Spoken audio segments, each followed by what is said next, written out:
इंदवंदम् वंदे तं सौवदा शिरसा।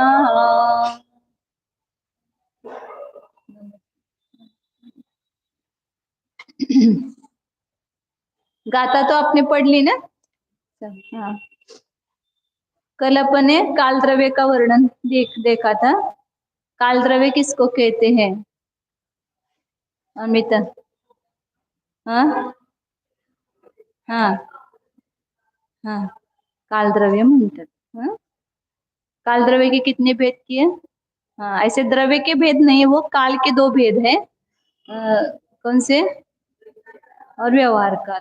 निश्चय काल किसको कहते हैं? इधर कौन कहता है? चंदन भाभी, निश्चल काय कशाला म्हणायचं? बसूनच सांगा।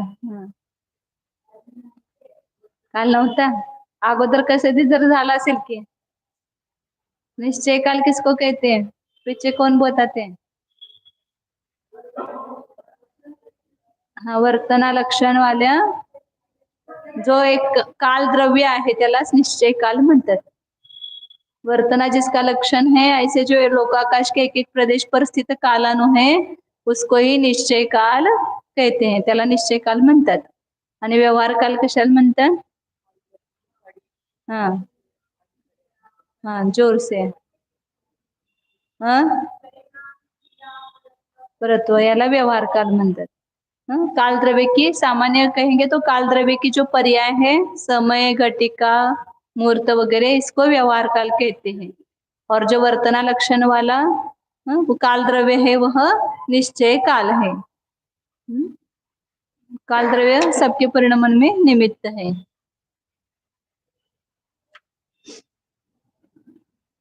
अब आगे चलते हैं। 23 नंबर की गाथा है। एवं छभ्येयमिदं जीवा जीवपभेददोदौवम्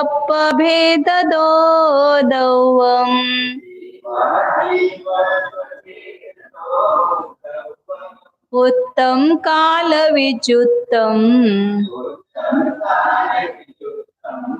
नायौ नादौ वा पंच अत्तिकायादो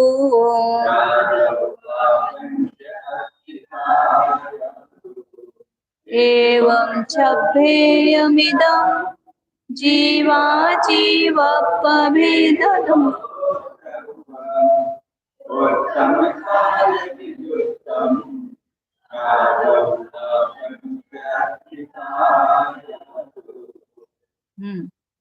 बोला मना गाता। दोनों भी चलता है। प्राकृत में बहुत सारे पाठभेद होते हैं। तो सब चलता है। मना केतकी मना।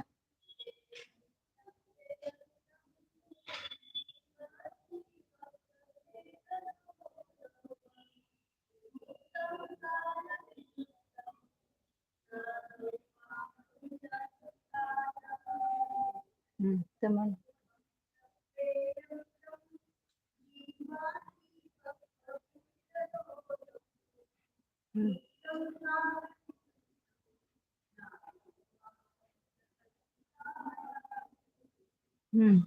म्हणा तो म्हणता काय काकी? हा म्हणा।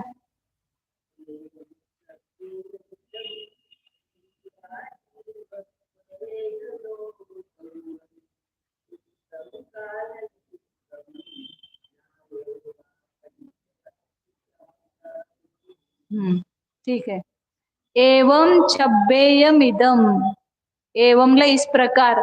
अभी तक 22 गाथाओं में किसका वर्णन किया? जीव और अजीव द्रव्यों का।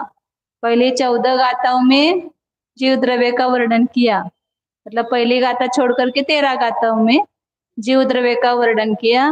और फिर उसके बाद 14 गाथा से लेकर के, नहीं 14 नहीं, 15 गाथा से लेकर के 22 गाथा तक 8 गाथाओं में अजीव द्रव्य का वर्णन किया। अजीव द्रव्य में कितने द्रव्य बताए? 5 बताए। तो कितने हो गए? जीव 1 और अजीव 5, कितने द्रव्य हो गए? 6। तो षड भेद, 6 भेद वाले जीव और अजीव के भेद से 6 द्रव्य बताए।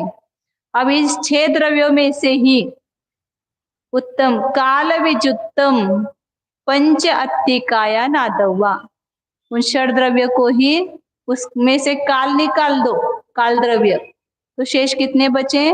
5। जीव, पुद्गल, धर्म, अधर्म और आकाश, ये 5 द्रव्य पंच अस्तिकाया नादव्वा, उसको ये 5 अस्तिकाय कहते। 5 अस्तिकाय कोई अलग से द्रव्य नहीं है, इन 6 द्रव्यों में से ही 5 द्रव्यों को अस्तिकाय कहते हैं। काल को केवल अस्तिकाय नहीं कहते, काल द्रव्य अस्तिकाय नाही है, कालद्रव्य अस्तिकाय नाही। कालद्रव्याला सोडून बाकीची 5 द्रव्य अस्तिकाय आहेत। आता त्याला अस्तिकाय का म्हणायचं त्याचं पुढच्या श्लोकामध्ये सांगितलेलं आहे। त्याच्यामध्ये एवढंच विशेषता नाही, फक्त 5 अस्तिकाय द्रव्य म्हटले तर किती आहेत? 6 आणि अस्तिकाय किती आहेत? 5। तर ते 5 अस्तिकाय त्या 6 द्रव्यामधलेच आहेत कालद्रव्याला सोडून। अब आगे अस्तिकाय का स्वरूप बताते हैं। संति जदो तेने दे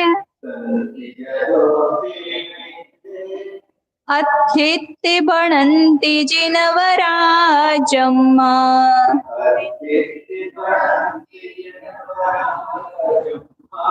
काया इव बहुदेशा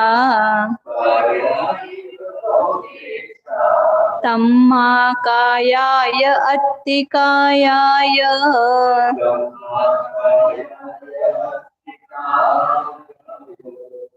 संति जदो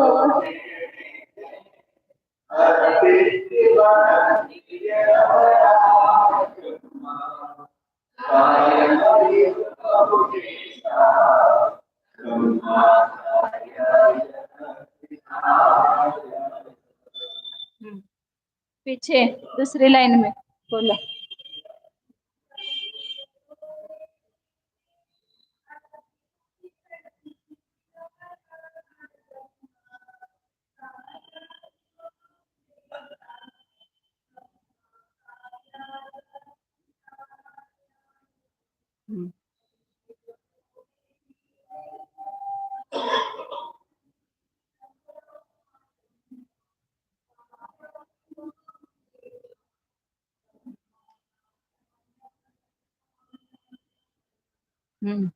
म्हणा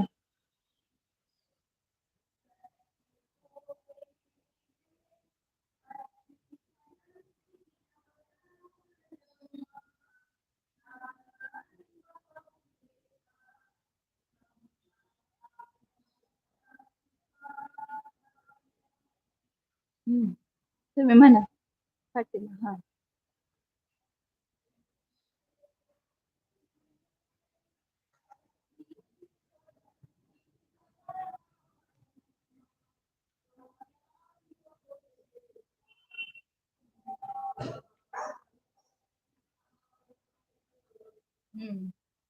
अस्तिकाय शब्द का अर्थ इस गाथा में बताया है।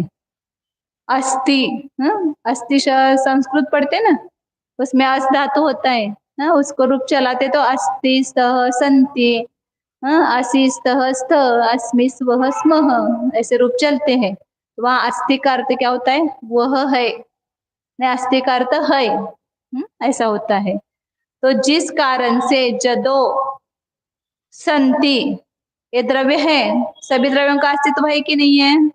पुद्गल द्रव्य है कि नहीं है? धर्म द्रव्य है, अधर्म द्रव्य है, आकाश द्रव्य, सब जगह अस्तित्व है उनका, तो इसलिए उसको है, सभी द्रव्य है, छो के छो द्रव्य है, अस्तिपना सभी द्रव्यों में है। इसलिए जिस कारण से वे है उस कारण से एदे अस्तित्व भणंती जिनवरा, जिनेन्द्र भगवान इनको अस्थि ऐसा कहते हैं। सभी द्रव्यों को अस्थि क्यों कहा? सत कहा, अस्थि कहा, क्यों कहा? क्योंकि वो है, विद्यमान है, इसलिए उनको अस्थि कहते हैं। आप यहाँ पर हो कि नहीं हो?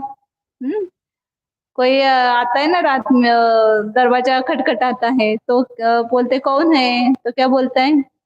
मैं हूँ। मतलब मैं का अस्तित्व सब जानते हैं, कोई जानता नहीं ऐसा नहीं। खाते तो मैं खाता हूँ, पीता हूँ तो मैं पीता हूँ, मैं सोता हूँ, मैं जाता हूँ, मैं आता हूँ, मैं आया हूँ।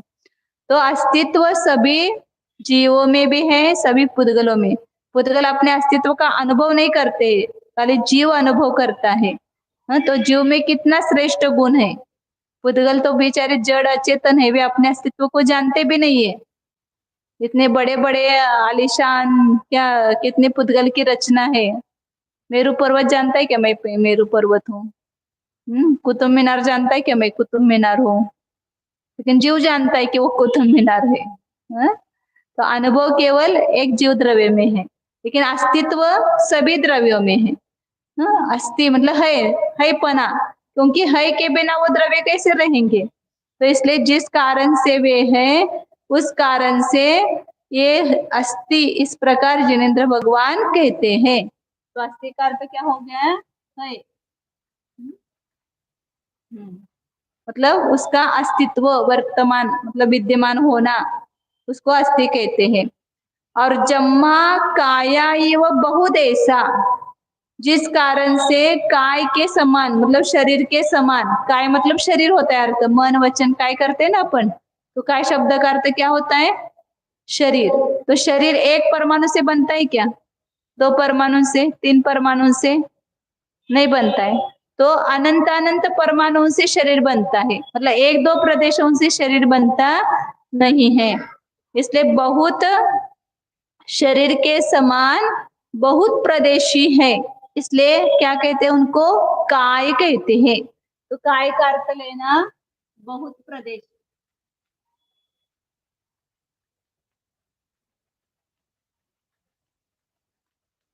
काय का अर्थ शरीर। शरीर के समान जिसमें बहुत प्रदेश होते हैं। काया इव काय, शरीर के समान जो है उसको काय कहते हैं। और शरीर की समानता किस अपेक्षा से की? शरीर की समानता बहुप्रदेशी की अपेक्षा से समानता की। जैसे शरीर बहुत प्रदेशी होता है, वैसे जिस द्रव्य के बहुत प्रदेश होते हैं उनको काय कहते हैं। उन द्रव्यों की काय संज्ञा है। तो जो छह द्रव्य है सभी में है तो सभी में पाया जाएगा, लेकिन ये बहुत प्रदेश सभी में नहीं पाया जाता है। कल अपन ने देखा था ना, काल द्रव्य जो है लोकाकाश के एक एक प्रदेश पर एक एक कालानु है, तो उसके प्रदेश कितने हैं? कहाँ था? कालानु कितने हैं? कालानु द्रव्य कितने हैं? असंख्यात। और उसके प्रदेश कितने हैं?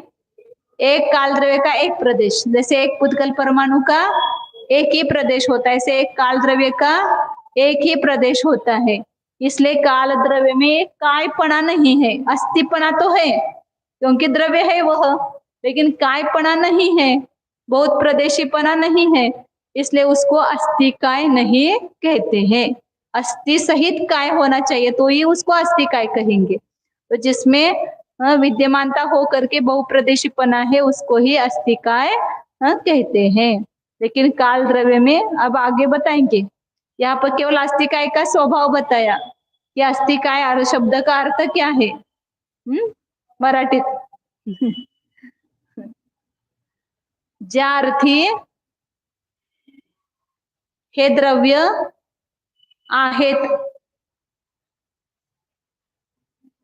ज्या अर्थी द्रव्य आहेत आहेत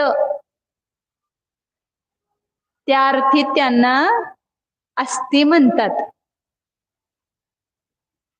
म्हणून त्यांना अस्थि म्हणतात असं लिहिलं तरी चालेल.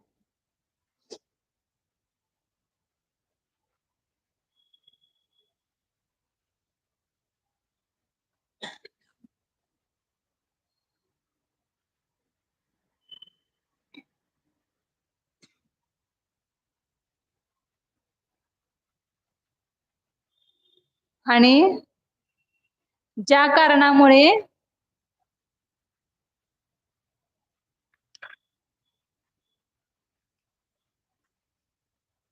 शरीराप्रमाणे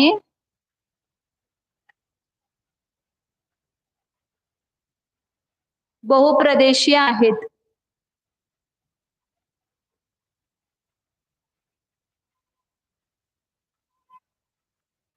बहुप्रदेशीय आहेत म्हणून त्यांना काय म्हणतात? काय म्हणजे काय नाही घ्यायचं. व्हॉट म्हणजे काय? त्याचं काय म्हणजे काय? ते तर काय म्हणजे बहुप्रदेशी.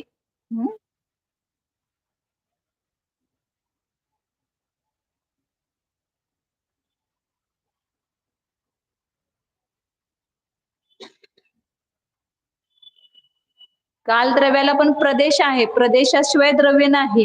कुठलेही द्रव्य असेल तर त्याला हे पाहिजेच ना, प्रदेश पाहिजेतच. परंतु तो एक प्रदेश आहे म्हणून त्याला काय म्हणत नाहीत. एका कालद्रव्याचा एकच प्रदेश आहे. बहुप्रदेश म्हणजे दोन अधिक प्रदेश, त्याला म्हणायचं बहुप्रदेश. ते बहुप्रदेशी ज्याला नाही त्याला ते काय म्हणत नाहीत. त्यामुळे कालद्रव्य एक प्रदेश आहे म्हणून त्याला काय म्हटलेलं नाही. म्हणून असते काय किती आहे द्रव्य? 5च आहेत. ते कालद्रव्य जे आहे त्याच्यामध्ये बहुप्रदेशीपणा नाही म्हणून त्याला कायवान म्हणत नाहीत. आता पुढच्या गाथेत सांगतात त्याचं. सोपं आहे, घेऊया पुढचं पण एक गाथा.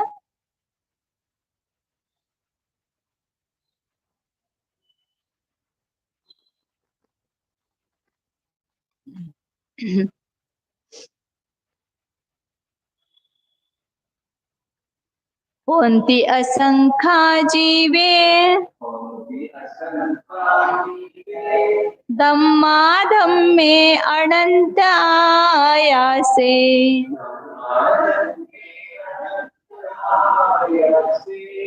का मुत्तेति विहपदेसा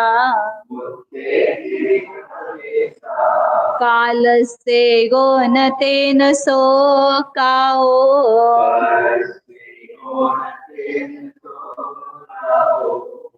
कोणती असंख्या जीवे धम्माधम्मे आनंदायासे मुत्तेति विहपदेसा कालसे गो. पाठीमा 3ऱ्या ओळीत म्हणा.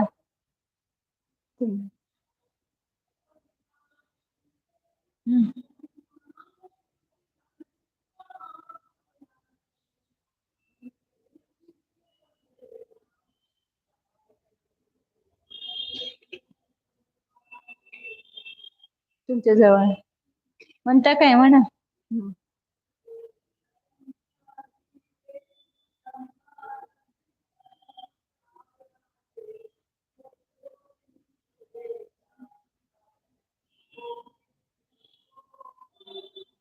पाठीमाग म्हणा. तुम्ही भाभी म्हण. तुमचं नाव विसरले मी. हर्षवर्धन मेहता यांचे काय नाव? रोहिणी भाभी म्हणा.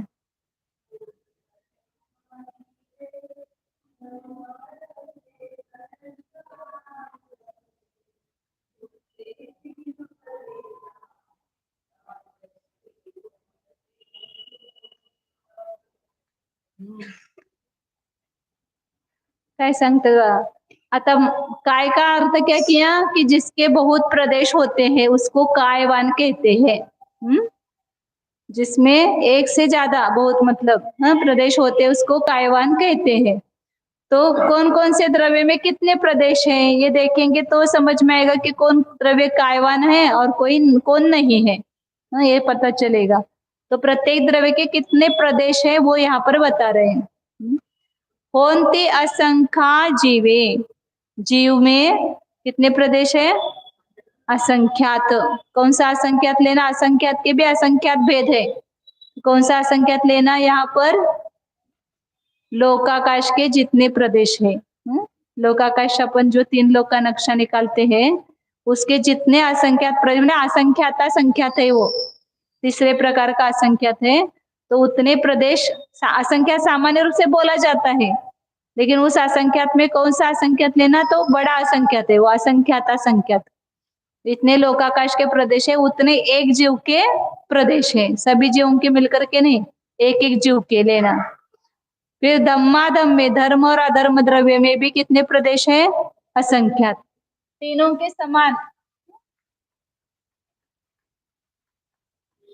काल अपन ने लिखा था ना कोष्टक आपने, हाँ उसी में लिखो जीव द्रव्य के एक जीव के लेना।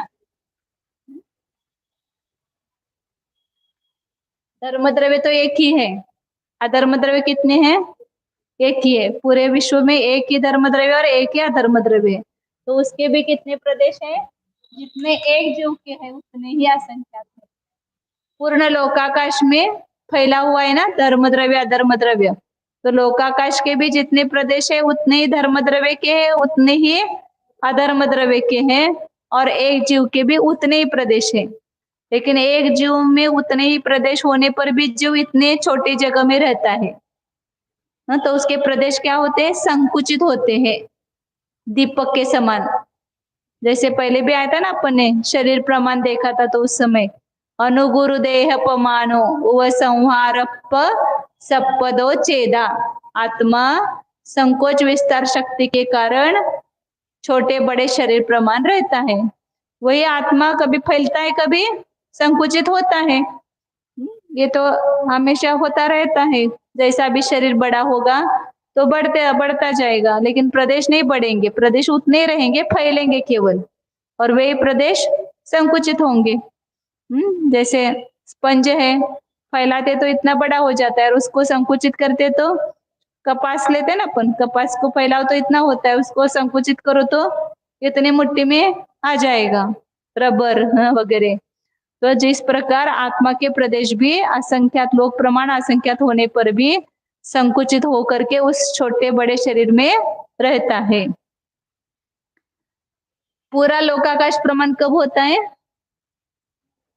एक जीव के प्रदेश पूरे लोकाकाश में कब फैलते हैं? कौन से समुद्रघात के समय? हाँ, केवल समुद्रघात में भी 4 भेद है, उसमें कौन से इसमें फैलता है? लोक पुराण। हाँ, 4 भेद के ना केवल समुद्रघात के, दंड, कपाट, प्रतर और लोक पुराण। तो उस लोक पुराण अवस्था में आत्मा के संपूर्ण प्रदेश असंख्यात प्रदेश संपूर्ण लोकाकाश में फैलते, तब उस समय एक आत्मा का प्रदेश एक ही लोकाकाश के एक ही प्रदेश पर रहेगा। अभी एक आत्मा एक लोकाकाश के प्रदेश पर बहुत सारे प्रदेश आ रहे हैं आत्मा के, लेकिन जब लोक प्रमाण हो जाएगा तब एक ही आत्मा का प्रदेश और लोकाकाश का भी एक ही प्रदेश पर होगा। तो इस प्रकार जीव के असंख्यात प्रदेश, धर्म और अधर्म द्रव्य की भी असंख्यात प्रदेश, और आकाश के कितने प्रदेश हैं? तो कहते हैं कि अनंत, असंख्यात से भी बड़ा अनंत है। तो अनंत के भी बहुत सारे भेद हैं, उसमें अनंतानंत जो है लास्ट का अनंत है, वो अनंत सामान्य संख्या कही जाती है, लेकिन उसमें जो विशेष प्रकार देखेंगे तब उसके कितने प्रदेश है? अनंतानंत। जीव अनंतानंत कहते हैं ना, अनंत भी कहते हैं, कभी अनंतानंत भी कहते हैं। तो सामान्य की संख्या की अपेक्षा से अनंत कहा जाता है, लेकिन उस अनंत में भी सबसे बड़ा अनंत है वो है। तो आकाश द्रव्य एक ही है, लेकिन उसके प्रदेश कितने हैं? अनंत। अनंत संख्या असंख्या से बहुत बड़ी है संख्या, मतलब कभी भी एंड नहीं आएगा आकाश द्रव्य को। कितना लंबा है आकाश द्रव्य, कितना चौड़ा है, उसका ओर न छोर, अंत आएगा ही नहीं। कितने भी आगे जाएंगे तो आकाश द्रव्य रहेगा ही, जगह रहेगी चारों तरफ, तो इसलिए उसको अनंत बोलते हैं। और मुत्ते विह पदेशा, मुत्ते मतलब पुद्गल द्रव्य। इस पुद्गल द्रव्य के प्रदेश कितने हैं? 3 प्रकार के हैं।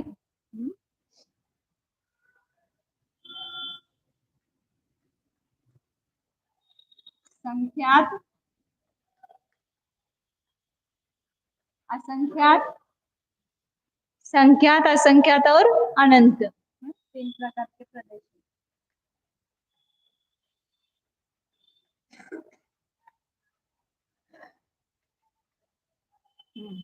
तो यहाँ पुद्गल द्रव्य के प्रदेश मतलब कैसे गिनेंगे? एक पुद्गल परमाणु का एक ही प्रदेश होता है। वास्तव में पुद्गल द्रव्य का देखना है तो एक ही प्रदेश है। जैसे एक काल द्रव्य का प्रदेश कितना? एक। ऐसे एक परमाणु का प्रदेश कितना होगा? एक। पुद्गल परमाणु भी कायवान नहीं है वास्तव में, लेकिन वो स्कंद रूप बन करके अनेक प्रदेशी होता है, इसलिए उसको उपचार से कायवान कहा है। वास्तव में एक पुद्गल परमाणु भी कैसा है, एक ही प्रदेशी है, उसमें उसके अनेक प्रदेश नहीं है, लेकिन अनेक परमाणु मिलकर के ऐसे बन रहा है ना, बहुत प्रदेशी स्कंद बन रहा है। ये पुस्तक में अनंत अनंत प्रदेश है, संख्यात परमाणुओं का, असंख्यात परमाणुओं का, अनंत परमाणुओं का मिलकर के एक स्कंद की रचना होती है। तो उसके प्रदेश कैसे गिनेंगे पुद्गल द्रव्य के, तो एक मूल द्रव्य का एक ही प्रदेश है, दो परमाणु मिलकर के स्कंद बन गया, तो उसके कितने प्रदेश हो गए, दो प्रदेश हो गए। उस दो परमाणु का स्कंद बना, उसको एक पुद्गल द्रव्य कहा उपचार से पर्याय की अपेक्षा। फिर उसके कितने प्रदेश हो गए, दो प्रदेश। तीन परमाणु का स्कंद बना तो उसके प्रदेश कितने, तीन। चार परमाणु का बना तो चार। तो जितनी परमाणुओं की संख्या होगी उतने उसके प्रदेश कहे जाएंगे। पुद्गल द्रव्य में आकाश के प्रदेशों की अपेक्षा नहीं गिनेंगे उसको, आकाश के कितने भाग में रहता है उसके अनुसार प्रदेश नहीं, परमाणुओं की जितनी संख्या होगी उतने उसके प्रदेश कहे जाएंगे। असंख्यात परमाणुओं का पिंड बन गया तो उसको कितने प्रदेश कहेंगे पुद्गल द्रव्य के, असंख्यात। और अनंत परमाणुओं का पिंड बन गया तो अनंत। जो भी आपको आंखों से स्कंद दिखाई दे रहा है सब अनंत प्रदेशी है। आप बोलेंगे इसमें तो प्रदेश सीमित दिख रहे हैं ना अपने को, अनंत प्रदेशी कैसे हो गया, तो आकाश के तो सीमित प्रदेश है, इसके असंख्यात प्रदेशी है इसमें आकाश के, लेकिन इसमें जो पुद्गल परमाणु है उसकी संख्या कितनी है, अनंत। तो अनंत अनंत परमाणुओं का स्कंद भी आकाश के छोटे भाग में आ सकता है, समा सकता है। इसलिए नहीं तो प्रश्न होगा लोकाकाश के प्रदेश असंख्यात और पुद्गल द्रव्य के प्रदेश अनंत अनंत, तो वो आएगा कैसे लोकाकाश में, वो पुद्गल पर एक आकाश के प्रदेश पर भी अनंत अनंत पुद्गल परमाणु का स्कंद आ जाता है। ऐसे आकाश की अवगाहन शक्ति है और ऐसे पुद्गल की सूक्ष्मत्व शक्ति है। तो इसलिए ऐसी शंका करने की जरूरत नहीं कि असंख्यात प्रदेशी लोकाकाश में अनंत प्रदेशी पुद्गल स्कंद कैसे आएगा। क्या समझ में आया, पुद्गल द्रव्य के प्रदेश कितने हैं, हाँ संख्यात भी है असंख्यात भी है, तो कैसे गिना उसको, परमाणुओं को गिना, वहां पर प्रदेश मतलब जितने परमाणु है उतने उसके प्रदेश कहे जाएंगे। कितने परमाणु से स्कंद बना है, 1000 परमाणु से बना है, तो उसके प्रदेश कितने, 1000। अब ये पुस्तक के प्रदेश कितने हैं, आपको कितने लग रहे हैं, अनंत लग रहे हैं क्या, कितने प्रदेशी स्कंद है ये, अनंत अनंत प्रदेशी स्कंद है। इसके प्रदेश मतलब इसके परमाणुओं की संख्या लेना, अनंत अनंत। नहीं तो फिर प्रदेश आकाश के लेंगे तो लोकाकाश भी एक स्कंद को नहीं प्राप्त होगा, उसके बाहर भी चला जाएगा उस स्कंद। तो यहाँ पर पुद्गल परमाणुओं की संख्या को ही प्रदेश दिया, नाम दिया है, क्योंकि एक एक पुद्गल परमाणु का एक एक प्रदेश है। तो अनंत अनंत परमाणु के कितने प्रदेश हो गए, अनंत अनंत हो गए। तो जो भी आपको दिख रहा है ना सब अनंत अनंत परमाणुओं का स्कंद ही है। इतना चौक दिख रहा है ये भी अनंत अनंत परमाणुओं का स्कंद है। एक छोटा सा तिल है, तिल दिख रहा है आपको, या छोटा सा राजगिरा ले लो और उसमें छोटा क्या होता है वो भी ले लो, उसमें भी अनंत अनंत पुद्गल परमाणु है। अपना जो कार्बन शरीर दिखता है क्या, तो उसमें भी अनंत अनंत पुद्गल परमाणुओं का पिंड है वह। जो भी आहार वर्गना है, ऊपर के जितने भी स्कंद बताए हैं वो सब अनंत अनंत परमाणु के ही है, इसलिए उसके प्रदेश भी कितने हैं, अनंत अनंत। संख्यात और असंख्यात तो अपने को दिखता ही नहीं है पुद्गल परमाणु का स्कंद। तो इसलिए मुत्तय मतलब पुद्गल में 3 प्रकार के प्रदेश है।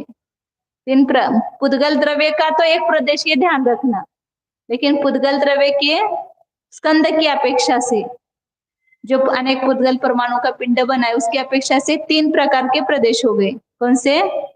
संख्यात, असंख्यात और अनंत। अनंत में अनंत अनंत भी सब ले लेंगे।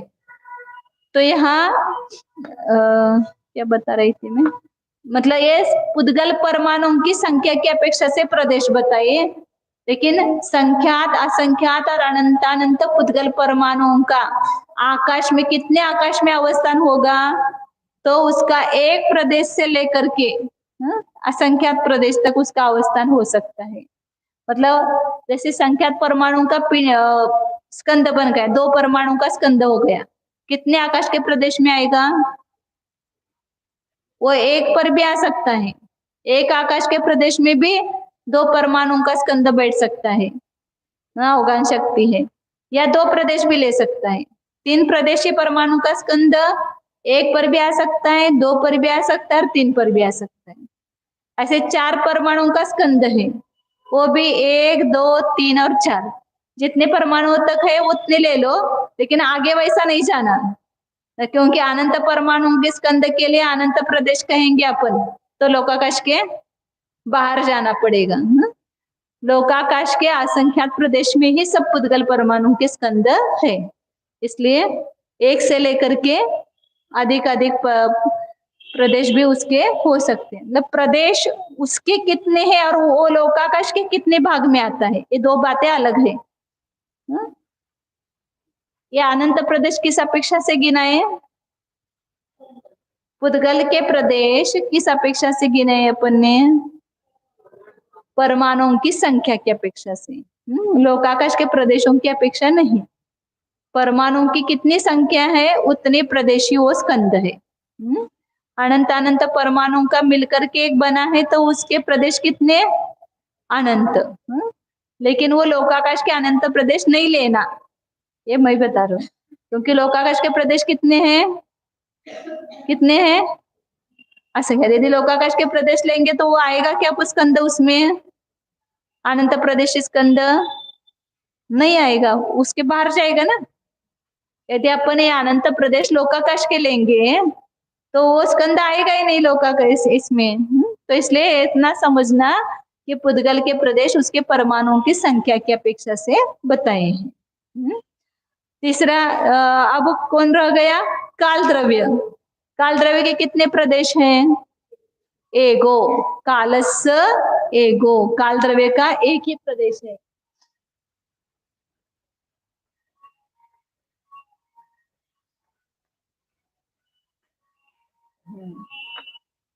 और एक प्रदेश को अप्रदेशी कहा है, उसको क्या कहते हैं? अप्रदेशी। एक को गिनती में नहीं लेते, संख्या की गिनती में। एक जो है उसमें विभाग नहीं होता है। 100 कितने भी गुना करो और कितना भी भाग दो, तो कितने में भी भाग दो तो क्या आएगा उत्तर? बढ़ेगा क्या? 100 को 1 से भाग दिया तो कितना उत्तर आएगा? 100 ही आएगा। 100 को 1 से गुना किया तो 100 ही आएगा ना, उसमें बढ़ेगा नहीं, उसकी संख्या बढ़ेगी नहीं या घटेगी नहीं, इसलिए उसको एक को संख्या नहीं कहते हैं। तो इसलिए एक प्रदेशी होते हुए भी काल द्रव्य को क्या कहते हैं? अप्रदेशी। अस्तिकाय नहीं है काल द्रव्य।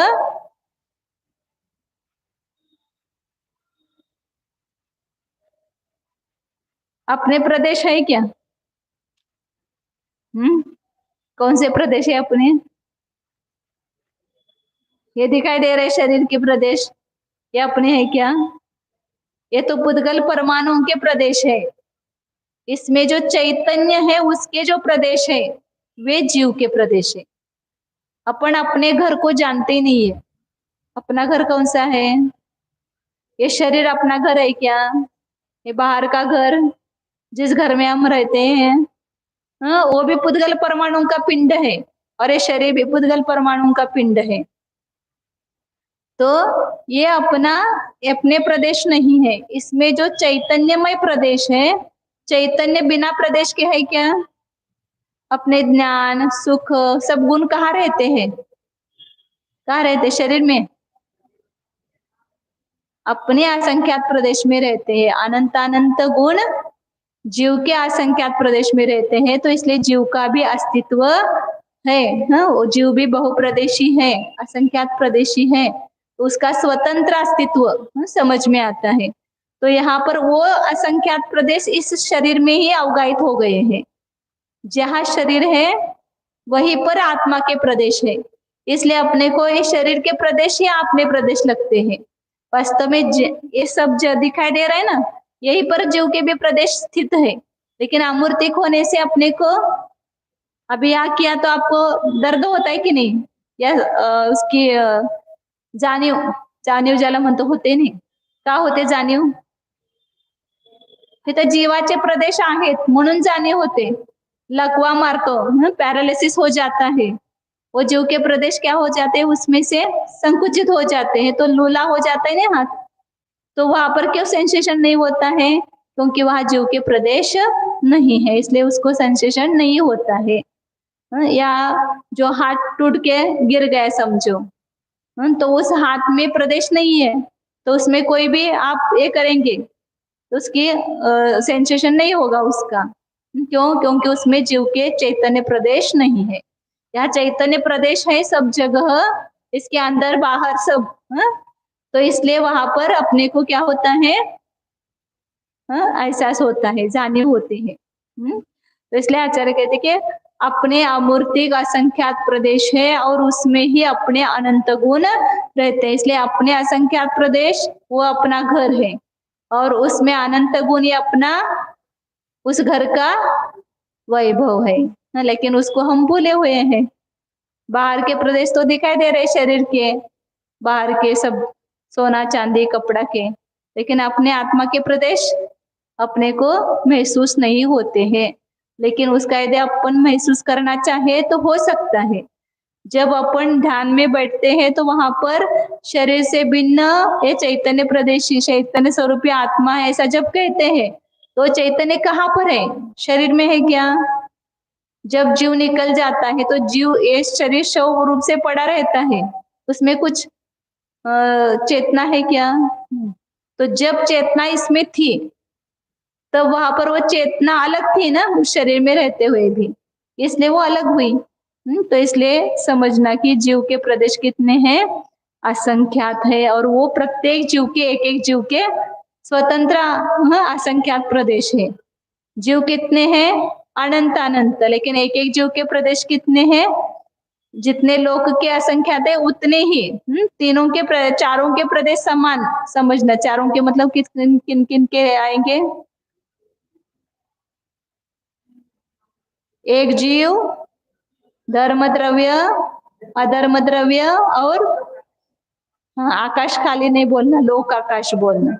इन चार के प्रदेश असंख्यात ही है और आकाश के प्रदेश अनंत है। लोकाकाश आलोकाकाश मिला करके सब पूरा आकाश द्रव्य एक अखंड है, तो उसके प्रदेश अनंत है। और काल द्रव्य पुद्गल द्रव्य के तीन प्रकार के बताए, संख्यात असंख्यात और अनंत। काल द्रव्य के एक। काल द्रव्य कितने हैं? काल द्रव्य कितने मतलब उसकी संख्या काल द्रव्यों की असंख्यात है, और उसके प्रदेश कितने हैं? एक है। धर्म द्रव्य कितने हैं? उसके प्रदेश कितने हैं? ये दोनों उल्टा अल्टरनेट समझना। धर्म अधर्म असंख्यात प्रदेश है, लेकिन यह संख्या उसकी एक एक है धर्माधर्म की। लेकिन काल द्रव्य असंख्यात है, लेकिन उसका प्रदेश कितना है? एक एक है। तो इस प्रकार ये बताया।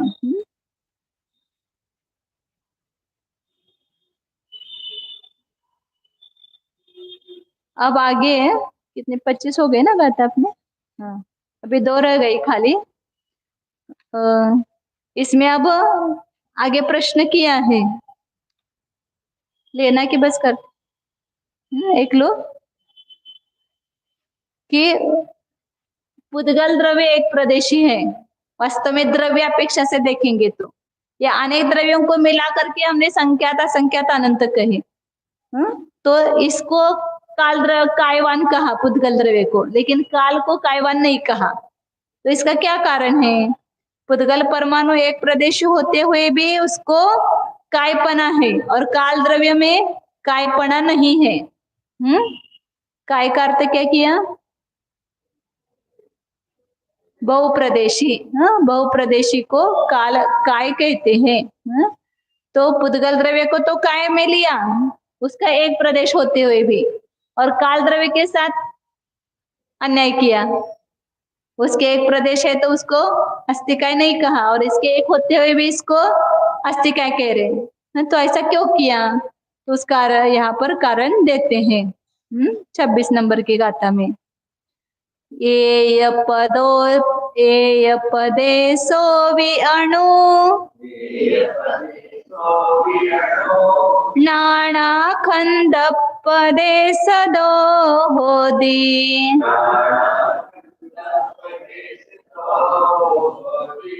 बहुदेशो उवयारा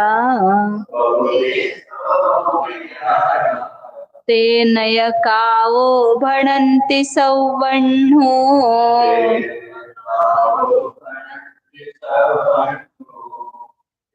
उपदेशो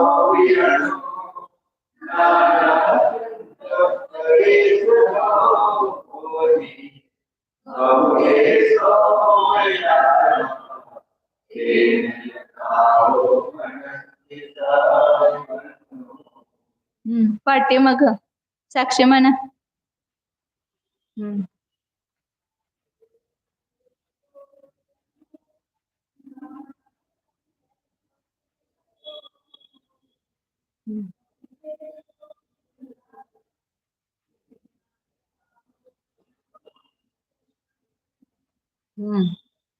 तिकडं तुम्ही म्हणा, तोंडावरच काढून म्हणा. आहे का पुस्तक? नाही.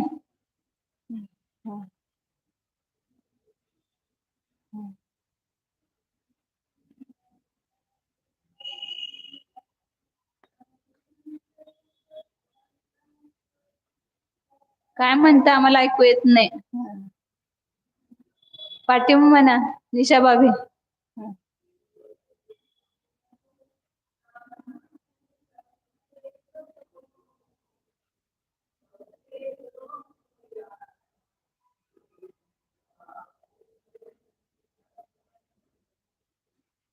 इकडं कडेला म्हणताय का? पुस्तक आहे का तुमच्याकडे? म्हणा.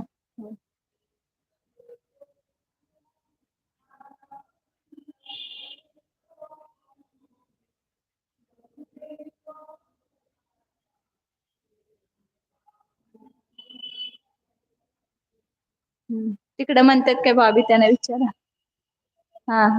पुस्तक है क्या? हाँ बोलो.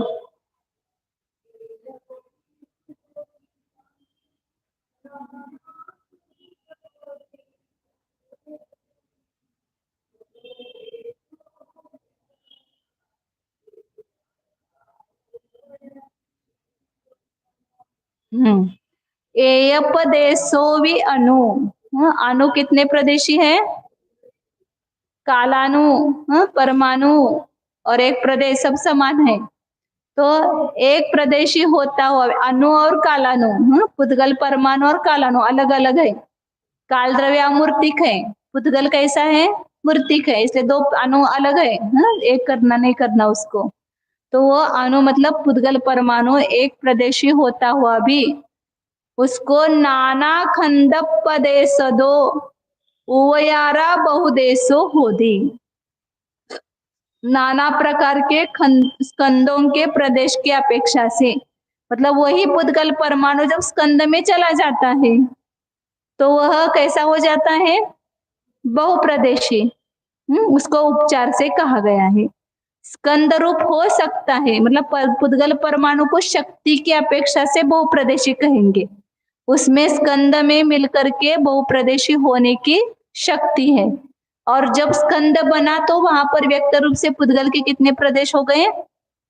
बहुप्रदेश हो गए. तो स्कंद की अपेक्षा से पुद्गल परमाणु में स्कंद शक्ति की अपेक्षा से उसको बहुप्रदेशी कहा, और जो स्कंद बना उसको व्यक्ति की अपेक्षा से उसमें बहुत प्रदेश। शक्ति और व्यक्ति मतलब उस रूप होने की शक्ति है, और अनेक परमाणु मिल गए तो उसमें स्कंद बन गया, तो व्यक्त रूप से वह अनेक प्रदेशी हो गया। तेनय कावो भणंती सवनु, उस अपेक्षा से सर्वज्ञ भगवान उस पुद्गल को एक प्रदेशी होते हुए भी कायवान कहते हैं। फिर काल द्रव्य को क्यों नहीं कहते? काल द्रव्य में स्कंद रूप होने की शक्ति नहीं है। पुद्गल परमाणु में स्निग्ध गुण और रक्ष गुण है। चिकट आपण म्हणतो ना, स्निग्ध और वृक्ष, ह्या दोन गुणामुळे पुद्गलांच्या मध्ये काय होतो? स्कंद बनतो। ये सगळं दिसते, जो भी दिखता है वो सब पुद्गल का स्कंद है, तो ये बहुप्रदेशी हो गया ना। लेकिन काल द्रव्य रत्न की राशि के समान अलग अलग है, भिन्न भिन्न है, इसलिए वे मिलकर के स्कंद कभी बनते नहीं है। इसलिए काल द्रव्य को उपचार से भी बहुप्रदेशी नहीं कहते हैं।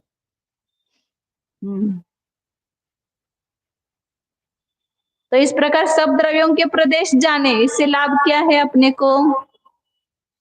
पुद्गल द्रव्य के संख्यात असंख्यात अनंत है, धर्म द्रव्य के असंख्यात प्रदेश है, अधर्म द्रव्य के असंख्यात, सबको जान करके हमें लाभ क्या है?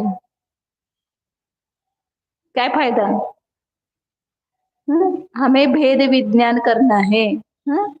मेरे प्रदेश अलग है, इस पुद्गल के प्रदेश अलग है। इसको मिले है ना प्रदेश, मेरे प्रदेश इसके नहीं है और इसके प्रदेश मेरे नहीं है। धर्म द्रव्य भी यहाँ पर है, लेकिन धर्म द्रव्य के प्रदेश मेरे नहीं है और मेरे प्रदेश धर्म द्रव्य के नहीं है। 6 द्रव्य स्वतंत्र है, ये प्रदेशों के अस्तित्व से जाना जाता है। प्रत्येक द्रव्य अपने अपने प्रदेशों में ही रहता है, अन्य द्रव्य में वह प्रवेश नहीं करता है, क्योंकि उसके प्रदेश अन्य प्रदेश रूप, अन्य द्रव्य के प्रदेश रूप होते नहीं है। तो प्रत्येक द्रव्य अपने अपने प्रदेशों से उसका अस्तित्व है, एक द्रव्य के प्रदेश दूसरे द्रव्य के नहीं है। तो हम कहाँ रह रहे हैं? शरीर में है, आकाश में है, कि किस में है? मेरा जीव द्रव्य कहाँ है? मेरा जीव द्रव्य आकाश में नहीं है, मेरा जीव द्रव्य पुद्गल परमाणु ये पिंड में रूप आकाश शरीर में नहीं है। मेरा जीव द्रव्य मेरे असंख्यात प्रदेश में है। अब इस शरीर में, तो इस शरीर में हम रह रहे बाह्य आधार रूप से, अब इसमें से वो जीव निकल जाएगा, अपने प्रदेश सहित जाएगा ना, तो दूसरे शरीर में जाएगा, तब किस में रहेगा? अपने प्रदेशों में। कहीं पर भी जाए इस दुनिया में, हम अपने प्रदेशों को छोड़कर कहीं नहीं जाएंगे। भले दूसरे शरीर में गए तो भी अपने प्रदेश सहित उस शरीर में प्रवेश किया, तो उस शरीर में भी हम अपने प्रदेशों में रह रहे हैं। सिद्धालय में जाएंगे तो किस में रहेंगे? अपने प्रदेश में रहेंगे। तो जीव के अपने स्वतंत्र प्रदेश है, पुद्गल के प्रदेश स्वतंत्र है। इस क्षेत्र के अपेक्षा से दोनों में भेद जानने के लिए इन सबके प्रदेश जानने। सब द्रव्य उनके घर मेरा है, तो घर के प्रदेश आपके हो गए क्या? सोना चांदी मेरा है, तो उसके प्रदेश आपके हो गए। वो पुद्गल परमाणु का पिंड है, तो उसके प्रदेश स्वतंत्र है ना। वे अनंत परमाणु का स्कंद है, आप तो अकेले जीव द्रव्य हो और आपके प्रदेश तो असंख्यात है। भले गले में हमने पहना है सब गहने वगैरह, लेकिन उस गहने के प्रदेश अलग है। लेकिन उन प्रदेशों से हम अपने अपना बड़प्पन कितना मानते हैं? मेरे गले में नेकलेस है तो मैं बहुत सुंदर हूँ, या बहुत बड़ी हूँ, बहुत श्रीमंत हूँ। किनके प्रदेशों से हम अपने को बड़ा मान रहे हैं? ये पुद्गल के स्कंद, सोना चांदी क्या है? पत्थर। उस दिन आचार्य ने बोला था ना, कंकड़ पत्थर गले लगाए ना, वो दूसरा आया अलग है। चेतन का खजाना भूल गए, उसमें ये कंकड़ पत्थर ये सब क्या है? इस पर हम मुग्ध हुए हैं और अपना जो चैतन्य स्वरूप है उसको हम भूल गए। तो ये सब सबका भेद जानना है कि उसके प्रदेश अलग है, मेरे प्रदेश अलग है। इसको जानने के लिए हमने सब द्रव्यों के प्रदेशों को यहाँ पर जाना है।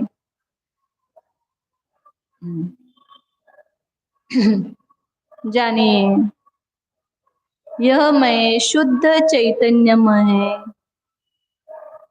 जीव ही हूं। अंदर देखिए, भीतर देखिए, इसी शरीर में मेरा आत्मा निवास कर रहा है, लेकिन शरीर में नहीं, अपने स्वतंत्र असंख्यात अमूर्तिक प्रदेशों में मैं हूं। एहसास करो, जाणीव करा, मी माझ्या चैतन्यमय प्रदेशामध्येच आहे। मी या पुद्गल द्रव्याच्या परमाणुंच्या प्रदेशामध्ये नाहीच। इन पुद्गल परमाणुओं का जो स्कंद है, उसके प्रदेश मेरे नहीं है, मेरे स्वतंत्र प्रदेश हैं। मैं अपने स्व क्षेत्र से हूं, पर क्षेत्र की अपेक्षा नहीं हूं। इसमें से जब जीव निकल जाता है, शरीर तो पड़ा हुआ है, लेकिन उसमें मैं नहीं हूं। मैं तो अपने असंख्यात प्रदेशों के साथ ही निकल जाता है। तो देखो,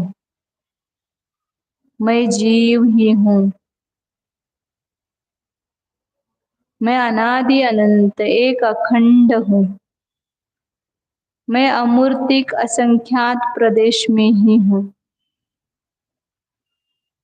मैं अपने अनंत गुणों में ही हूं।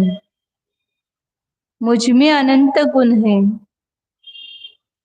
इन असंख्यात प्रदेशों में अनंत गुण भरे हुए हैं। देखो, उस अनंत गुण निधि को निरखो।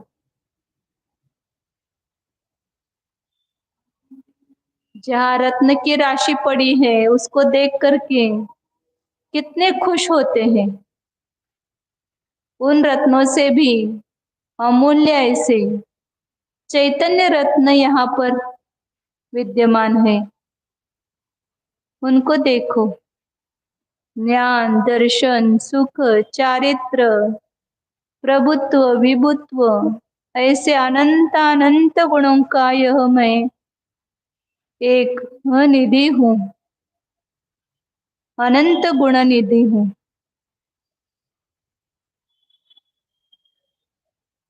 अनंत गुण संपन्न स्वरूपो ज्ञानानंद स्वरूपो स्वप्रदेश स्थित स्वरूपो परक्षेत्र रहित स्वरूपो अखंड स्वरूपो शुद्धो एको ध्रुव ओ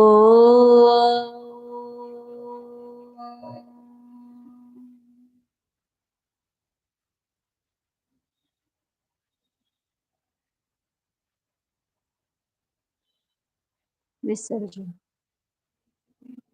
पर्यंता नमो सिद्धाणं नमो आयर्याणं नमो वज्राय नमो लोये सौवसा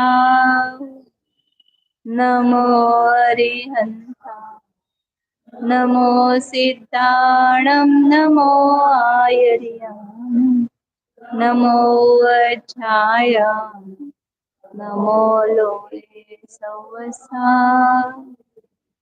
नमो अरिहंता नमो सिद्धाणं नमो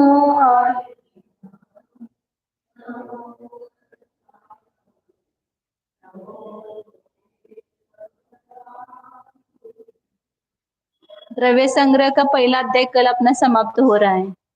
तो उस पहले अध्याय पर 1-2-3 दिन के बाद एक ऑप्शनल पेपर होगा, वो आपको मोबाइल पर भेजा जाएगा। आपके सबके नंबर कोई ग्रुप पर होंगे ना, तो उस ग्रुप पर दिया जाएगा। तो वो आप उसमें छोड़ाएंगे, उसमें ही आपको नंबर भी मिल जाएंगे और उसमें हाँ ऑप्शनल देने देंगे। 25 प्रश्न होंगे, वो आपको क्या करेंगे मोबाइल पर, तो उसकी तैयारी करो आप। 25 के 50 नंबर मिलेंगे, एक एक प्रश्न के दो दो नंबर, और 50 में के 50 आने चाहिए सबके नंबर, क्योंकि खाली ऑप्शनल है। आपको यदि व्यवस्थित आपने ग्रहण किया है तो सब बराबर आएगा। तो उसकी आप तैयारी करो 2-3 दिन।